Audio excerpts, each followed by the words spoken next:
Alléluia. Alléluia. Alléluia. Mi dondo jiku yewe susu trala. Mehe to gbe kakadoi. Aolo dako agun sisewo lotonton. Mi do pe mi do gegoniti ren to lon lo leme.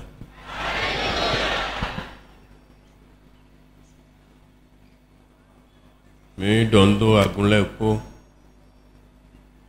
do ti joho kunoton nabio wendo le ko me o ya we hia na mi ina vo we lo le hia pere na mi o we awele shigba nyina he alenu she lodo to dewe ye na so wa bio akilome ye po visunu to elepo po asitu epo po asibisunu leton po hewe gboro son onu gbete dopo nu tegbele po tome pe kali nko dopo ne awe weye na yibio akilome epe awe to no mi mondo ye ma pe gan we edodomo do ayego azanja we okunondo woni na ye namba si alenu yo de ke okwe Israeliton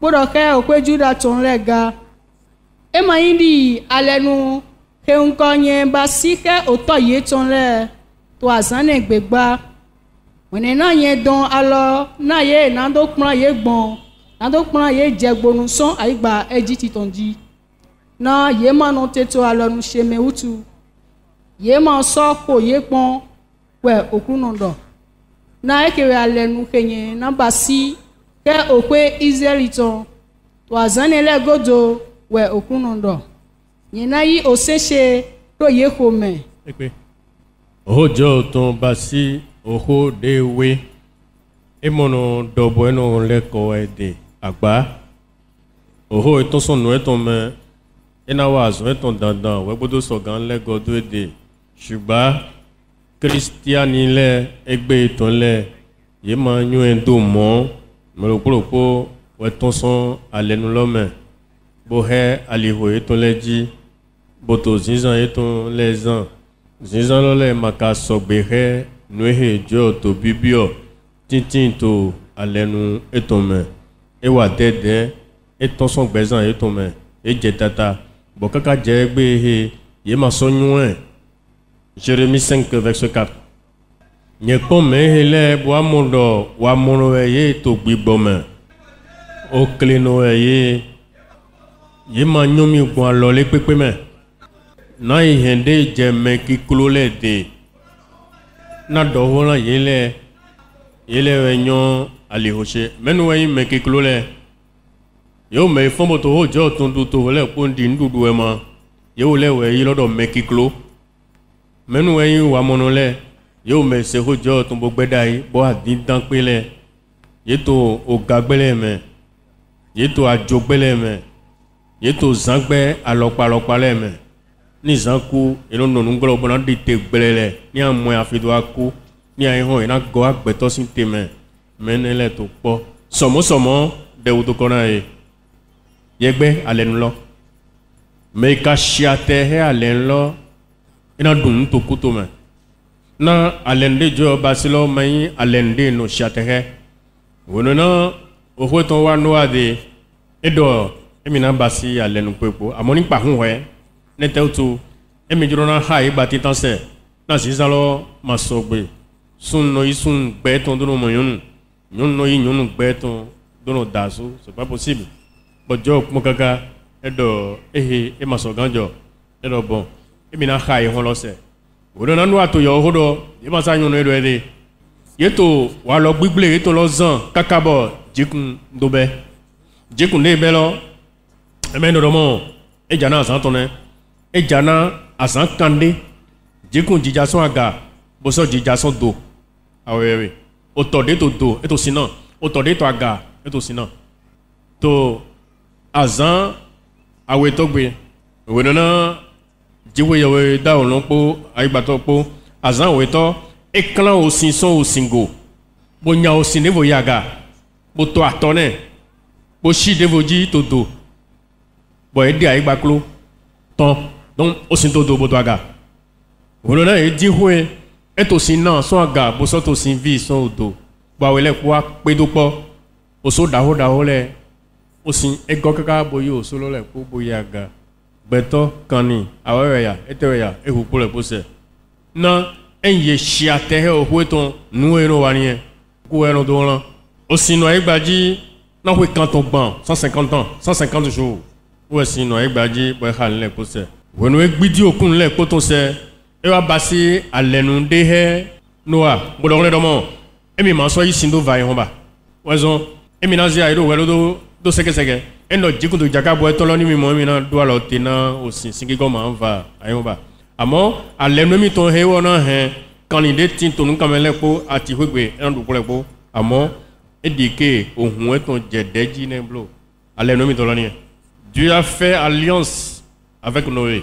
Le cachet, la puissance de cette alliance, c'est le sang, la non-consommation du sang.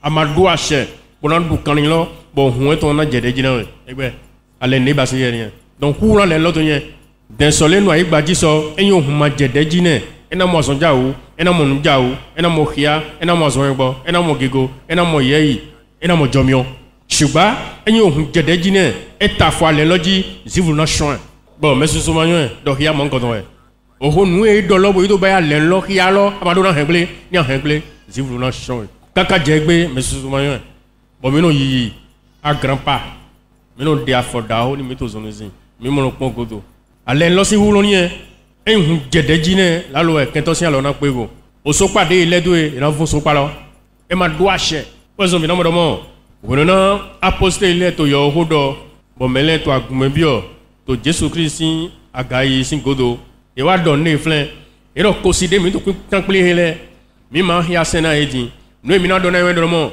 ye ma do ase bona du po hun po yema do ashe nde suro konando hu yema do ashe naru ide mino yi bromodomo yehu aguti bo sisato alihoji bo wonu e de sodue bo hui lo so gbe yan to lodun na jeflen bona zehi bona sanko na kanilo ni ma basimo e ma nu emi singadu e ko jibari donc ohun lo gobi o ran lo me yema do ashe naru wozo yedo domo yeni donna me cheche ise to egbe le domo yema hiasen dire na mo mi donna domo yeni ma khabo dunne ko hun poblo yeni tonso boshi okan so galilo kan no e sro konando hu amadu ase bonadu podo so hun kan e basi nu vivede bomle ma do ase bonadu ni du eta fo lenu he diwo yo basi he no aji no problem mi to so flen alende jo basi he adam we ndo mo ati sisen de tin to jipa lo sesen e ma do ase bonadu alo ego gbegbe do alo ego enaku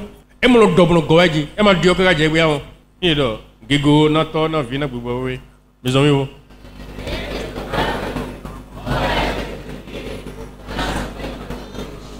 non non problème tin to flan de te to ho we mo e te divi Dieu ne change pas e mo lo dio ne e me le to yo ho do mo mi ma tin to singlo me ne o eje yeni to agan de kaka ni jai mi to singlo gbidi ye shi polo hia we ma we no he no Paul to yo ho di do eto me e dodomo oho pitaton to we pitaton aweto me ta eto aton afo eto foto no koloko to episteli Paul ton le ko me eto ho de le do oho aglo ekeme no esia u na do nyu endelete ehe unvino po leje no le po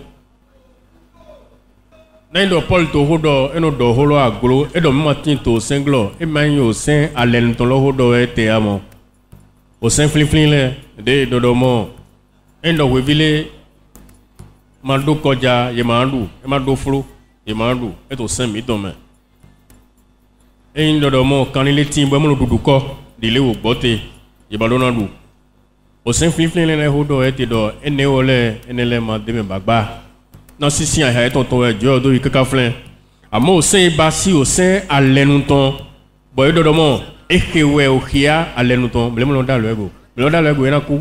Ni to so pale de dai, ena fun so palo, ena jetata. E o so ase bo zo on dai, gbegbe na jegodo ne, ena wa nta di taduno. Puisque so pa de dodo lo, ye fun so palo se. Donc alenuno basi okia de bo no hen go bono te men. Ni atafo ji anku. O ezo de domo, ye ma habodu ohun. Bonoa yo me chanton ouais bien on l'homme yo me chanton les sortons pour dire au po j'étais do selego yo le po au vie ton le po to hoye ton chuba alende basire adam divie ou ndodomo e ma do atin de tin to jiba chercher lo gbegbe du enaku c'est comme ça on a au dawa blé boy du bon Dieu wa le verset 8 du chapitre 3 Genèse Dieu bio jipame di daiton to jai ple ple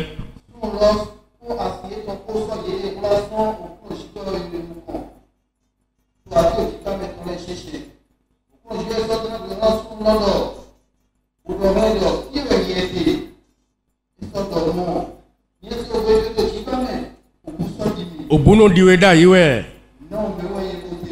obumo di da ine ete to esegbe Dieu ton bobudi obumo candidat e bon do ho to vinovi ete to e obuna wa di to din e wa nyilando de lo teni e wa nyilando obudo na di nye segbe to e bobudi mi e do a kabi adu to ati se lo mewe e do nyonu he azena mewe e do na nyonu lo ete to basi nyonu lo do o dan e blumi le verset 14 Dieu hode to dans lo e do lo dans lo do mo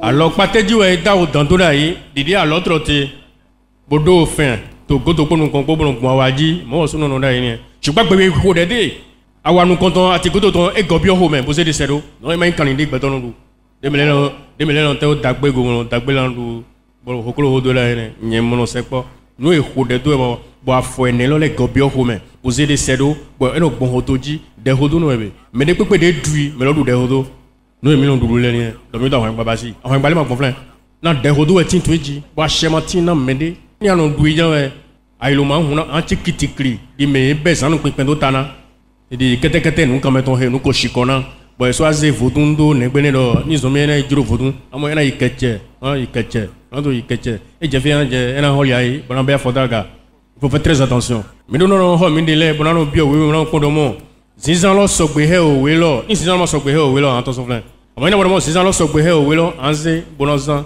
e khode do e afolo le gobio home boze de sedo but we gbe adogo to ji etonji we no gbon wono wa jesun lo de edodo enanu du to tekunkume kaka na do godo aigbade ne mewe mi ko de son e fe akinklone sun lo manu e gbele do mo come we de mi son suba gbelogbe we do na do mo no ndo basiwe ni agobio loglo okudu aharu et il ne change pas.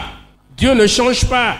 Mais c'est ce matin, et mon Dieu, Dieu, mon Dieu, au haut ton oui, 30, Somme 12, verset 5 et 6. Au haut ton oui.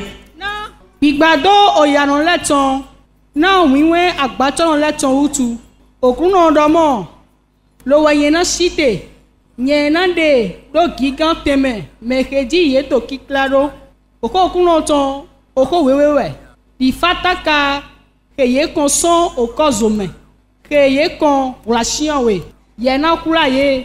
Ọjọ́ tó wíwú gan-an fátàkà dé ezédò mìíràn bó dé tán. Boso gose do miyo mbode ton relation we je osin ho ewewu gan e mo lo dobuno go eji ahoro da ho gbo e mo ma dio kaka je gbe ni asiate he ho ton okuna bi ogbezan to me o zo e don adam domo enako donc hiya ne loton ale loton lo adam tafoji e ma ka do ase bon tafoji l'alliance faite avec Adam, le cachet de cette alliance c'est le fruit défendu. Une fois que le fruit est consommé amodomo okuna wa bona wasian ozo nu tole no kwakwane alende basire Abraham ekun kakabo Abraham to no ko ton boyi boyi wa bo ekun pon we po basi ale no he ai gbade ji eti lo we no ete vi amanu wa to da o le tin to flen Bon, nous allons miner et tout, les bons. Il y a une dame à 6 ans, dans ça, il y a une basilene, Abraham Maken. Bon, Dieu tient mon caca boy de 99 ans. Ouais, ouais, il est des modos, comme tu as bien la manière au point. Et même, mais les gens blâment et Dieu en connaît, au verset 5, chapitre 17. Et donc, Amani, Abraham, allez, Abraham.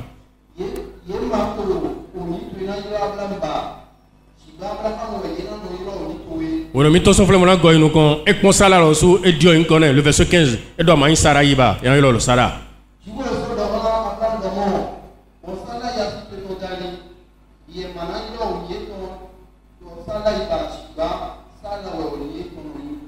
On a mis tout son flamme là, nous con, et bassi, allez nous les, on a Dieu en connaît, bois d'odomon, allez l'ossi roulant, ou un d'odomon, au vide que des dit. Né bassi Azan Chianton, il y a bois d'année, le verset 9 du chapitre 17, Genèse.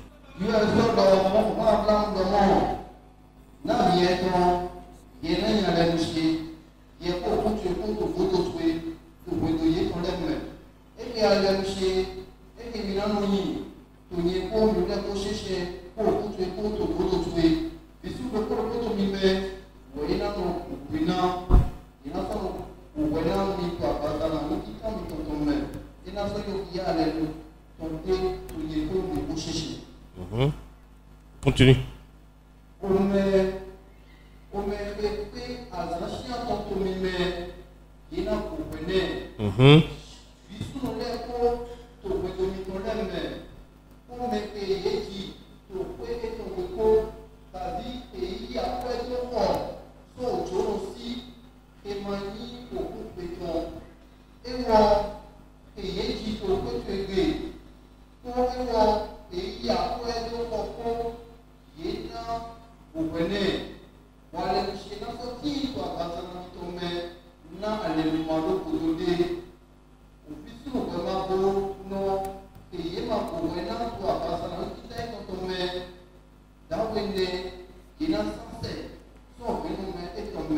Au vide que il n'a pas son chanton, boiement, bois d'année, clair de au mettons un coup. Mais ça il est comme ça. Moi je tenais. Donc allen de basire Abraham. Hier où allen l'autre un domo, il n'y bois d'année au vie, vous n'êtes d'eau à son chanton. À mon vide que il m'a boiement, bon, ta son chanton belo, au courant t'égo. Et non dobro no t'égo quoi, mon sait filer. Posons un domo tout son usine, mais non on flin allen là. Vous donnez tout son aiba, Égypte dit. Et passé à l'endé au visiter dans les à l'enlocin roulant ou un océan en haut les 10 commandements. Bon, il y a combien de mots? Quelle est la troisième loi de l'Éternel ton Dieu? Adonnant fond librement, amadonnant toi gagacon. Sinon, c'est l'entrée principale de Dieu ça. Et il y a combien de boîtes l'île l'ingénieur amadjahé au vélo. Ado problème. Toi, il va dire ma soeur tout le monde. Donc, il donne un nom au Seigneur des bateaux, des gonnettes tout. Courant à l'endé bassi et tonien. Bon, vous ne Jésus-wa, osu, et à Guapana, et croix fort, et croix alors, et cloto, et clota. Dis-le, et nos bassilo to Abraham. Pour ça, le monde, et Mawanado Henglé, le verset 17, 18 du chapitre 5, évangile de Saint Matthieu. Et n'y a l'un où on osu à Ibadi.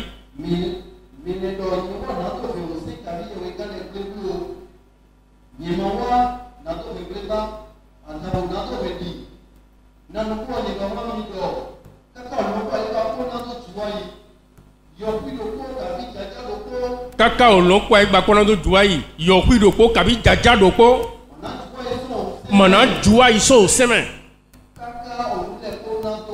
même si ho gbe voilà donc c'est ça ou rien wono Jesua o so yin sen bo so adodomo kaka olonko ay bakona juai pe viro ko ma flèche semaine e do bon, mais les gars, tinto, mais tu es bon, mais ma tinto, Saint-Gloire, Jésus est la solution. Mais mon moment, avocat, notre cabane, notre coup, mais bien sûr, un gars avocat chien, oui. Et en tout français, bien avant. Bon, que nous avons l'autre bangalé, doit un bon, on conduit à Iba, bon, bâton, il y a et en tout français, bien avant. Adieu, prisonnier.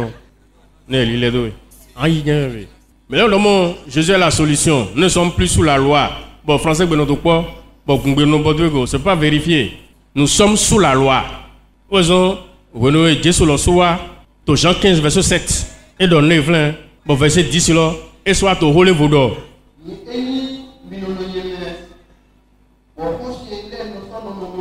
Ete wenye oho tonle ose an holo lebe. Eyi minono nyeme. Bo ose shenono mime. Mina kanwe minjurubio. Yena so basina mito alonu le verset 10. Eyi mini no nyi ose shele. Minano no wanyi sheme.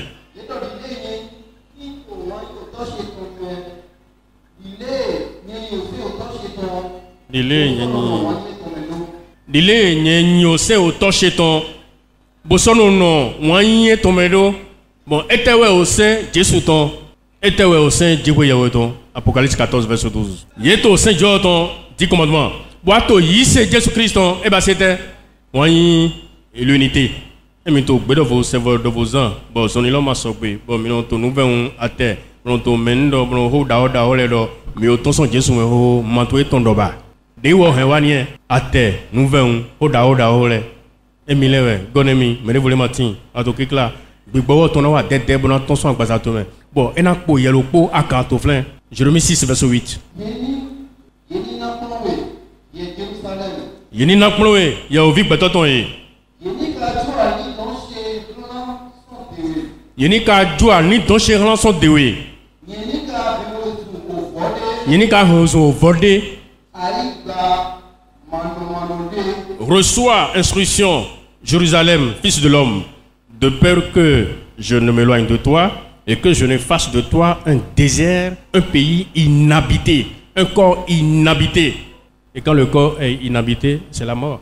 Nous, nous avons tous son présent humain. Nous chiater, nous zanouven, nous dormons, nous dormons, nous blancs, bouger le pot, nous siandant, nous chiater. Jésus n'a pas été. Tu n'es plus dans l'alliance. Amato Allen, Jésus ton bané. On a des débats, on a tous son présent humain. Bon, on a poété, on a quoi? Bazato chokane. Ouais, mais souvent, bon, c'est qui dit midon. Et nous, Michel 2, verset 7.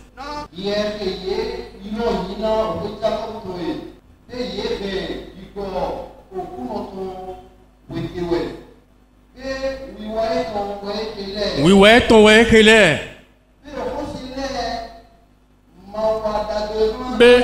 Au haut ton lait, ma wa dagbe ouais, c'est son impo dro là. Oses-tu parler ainsi, Israël?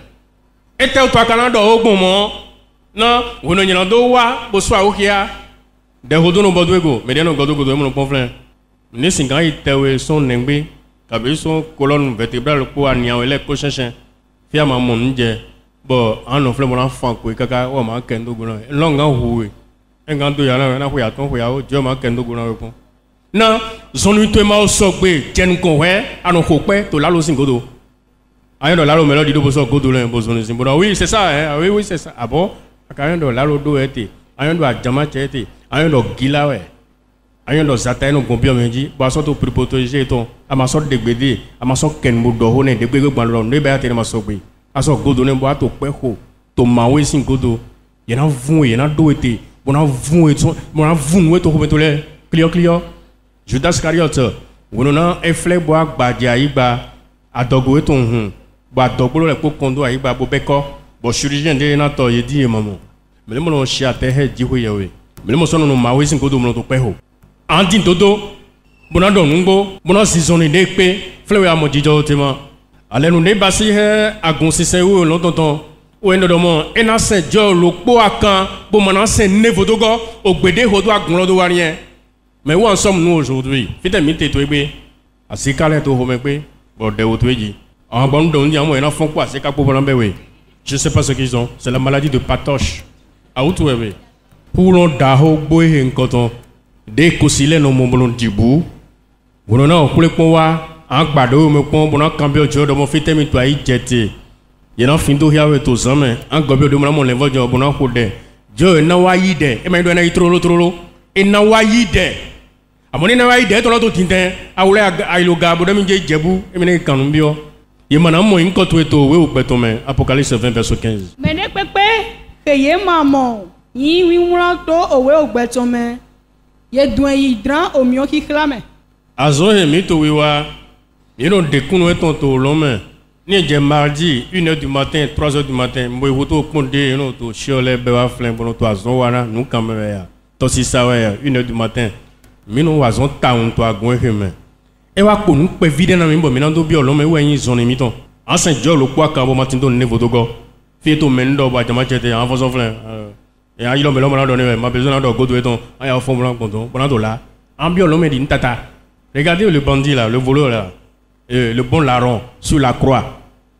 Et donc, Jésus m'a dit, au dé où ils ont beau et il y a gabo ilon. Et donc, nous devons te masser mais m'a dit, mille, mito aller à son mito ton doué, mais où était où basi Jésus, venez à Jehoto flimi. Et donc, aujourd'hui même, tu seras avec moi dans le paradis. Adjoto bien loin. Mais c'est comme ça. Chuba, mille no yo dé no chez au clo, nous mimo, atidi maman, bon mino oulu, bon, doche de tin de jinami, yebe kule kose. Mais nous sommes doche meli. Doche mlo, mais doche mlo do lalo. Mais doche mlo e chenwe we. Mais doche ibono do hodo mo nyewe somi amo. Non. Doche lo na vo auto de to si sa son filo klo, mangana sian we. Eglo. Mais do na vo mi de ji. Ni ma vo mi de ji bo dio. Manga mwali o do bio paradis men. We ndo ale nu de base ha gun he, ina sen ji we ye we. Dopo akan ale no to ne de base he noa we ndo mo ohuma ha bo je deji. De base he Adam. Yima habu dua tisi sen de to jipa chelo gbegbe du enaku e do monde jima de basi he mo se hule ton au sein a ole bo eyan to zoni zinko se lo me dede bo to vive de vena jiwe yewe yena hewe klo ando yeyi ando gigo amon kundagwe amaya je le sota we to nglo lona gbabo fin bo kata bo funfun bona dia fifin sugbani mai mo ba no shiate he o holo so pade dodo we lo yena fun mira yo anje tata bibo ma yo na yo to so mi mono kumo to kisan seles medai et nan to welon to 4 ans 5 ans dans les jours ajo suba to egbe mi to show di lundi mardi mercredi jeudi vendredi samedi dimanche mi mele fado to me pon nete to yima ton alen lo zinzalo ma so gbe he alen lo dele do le pon yene du da bona se avoda kon pe na kwa mi ve to tale na so go bona so za auto blanc de mi suprême évangéliste et mi pasteur c'est pas possible ça de n'importe quoi vous voyez ça c'est de n'importe quoi ça. Bon les quoi oulu mais là nous du yalo de bongoa e ma henda gbele wa na e suba we do mo ina so akọ melo kuro kledi azoton o ezon to egbe mini wule bono mi de boyo do mo alenu agumi to do mo ina sen jiwe yewe dopo akambo mana sen de fotogo bo sho le ton dali we no e Jesua e ma yilo e do shioba we no e dafa to satinji o sho de koku des millions d'années et do amlondo e été. Depuis Abraham, le prédicateur de la justice. De nos satinji botawabodo Eli lama sabatan. Le verset 25 du chapitre 5, évangile de Saint Jean. Le verset 25. En français, je vous le déclare, l'heure vient où les morts entendront la voix du Fils de Dieu et ceux qui l'auront entendu vivront. Le verset 21, l'égalité du Père. Comme le Père ressuscite les morts et donne la vie, ainsi le Fils donne la vie à qui il veut. Égalité du Père. Le Père n'a jamais été le Fils. Le Fils n'a jamais été le Père ni le Saint-Esprit. Mais au milieu de ce siècle, de ce triangle, il y a Dieu. Et en Dieu, il y a 3 personnes. Et ces 3 personnes sont consubstantielles. Même taille, même niveau. Moi, un ténien. Tu vois, ton fils et de mon dire, baba non fort, chiodo, bon, c'est Jijona, et mais des coupés de Jure Milosomi, Hemina Fondo, bon, on est Jijo, vous voyez ça? Pour l'on d'Ahono, oison, on nous est d'avoir to Satiji, yo, mais c'est béton to Yodomele, au coup de Kokubo, au corps d'huile, fi avec ballon yondo, avec ballon Guabaza, Yoyojo, à couchant, beaucoup de Yoyobo, il faut son Yodomé. Oison, vous voulez de demander que, on nous est Christ coulant, Bodamlo. Et il peut me aider to yodomele, bodona que tout est fini. Son âme alla visiter les justes qui sont dans la tombe en leur annonçant que la rédemption est accomplie. Revêtez-vous d'un corps nouveau et d'un nouveau esprit et sortez du supplice, sortez de la tombe, sortez vivant, sortez. Mettons son yodomé, mettons bête son yodomé. Depuis Abraham, le juste. Et me quoi font kwata. Oison, vous nous êtes nous don he, to doit ton ta chien ton main. Et donc autant mettons Abraham Jaya Nado Momi. Et son Momi, mettons son hum. Fite moi Abraham te. C'est à la résurrection. Où doit être ma? Bodo hoda. Ho e mangamo tout moi ton ou clé donné TV. Donc Abraham dina Momi. et son mommy et donc to mai kande ban boye ko nyo Abraham et so si agan bon grande do imanyo no do de auto c'est un mystère et notre intelligence est trop faible par rapport à Dieu c'est un mystère nous y mettons et we bao et magan na tout mo kaka iflele wo zombo ho susu mono yemele to gbewe nu mama mi tonton azon he wale mignon na to agunonji wore mi be yopo finfin le boje nu plon yeji ne ya tabla na wa po fite tabla tron ya do mama rocheli no e ma inde e ma ya we e ma ya ton ako e kato lole ho e do hia do gbigbojo ton tinto flen no e ma ya mo to yo ho wenu mi ni dekun ṣùgbọ́n he o eje mi ni do pele songo na ejo to akon mi to me bo wewe ka di dodo mo Luc 12:14 wewe to hole do esodo rendo dawe